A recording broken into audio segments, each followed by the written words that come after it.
Full and overflowing. That is the current state of domestic abuse shelters in Connecticut.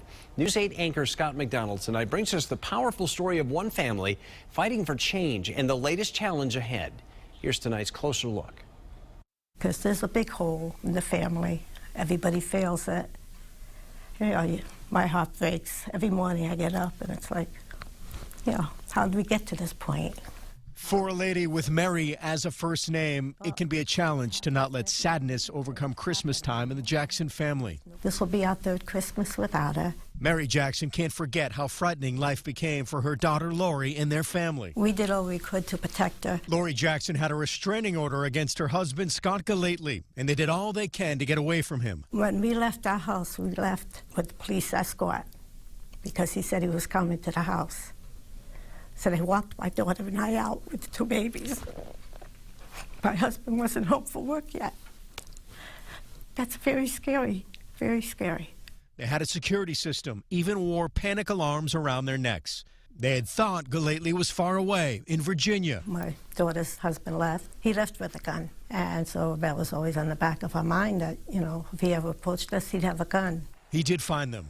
Golately broke into their Oxford home. He shot Lori 4 times. Mary Jackson suffered a gunshot wound to the head. Scott Golately was sentenced to 45 years in prison. But the Jackson family then worked to help other women, champions of legislation that prohibits gun possession by people subject to a temporary restraining order. And we know that the majority of domestic violence homicides here in the state of Connecticut, a gun is the most prominent use of force. And major challenges still face women trying to escape abusive relationships. Shelters are full, overflowing at 125% capacity. One of the reasons is that victims and their families are staying longer. So they used to stay for a shorter period of time. They're staying around 46 days on average. And that's because it's a very complex issue and it takes time to navigate various things: housing, employment, childcare. Simply put, more victims are coming forward, but there's less money and less resources to help.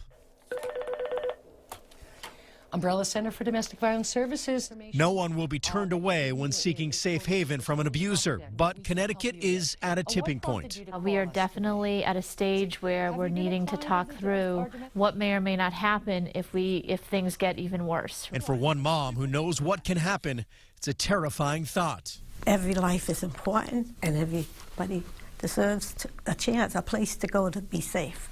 For now, there is help and a place to go. And Mary Jackson's message this Christmas is to use it. If they want to protect their future holidays, make a move to protect yourself. Scott McDonald, News 8.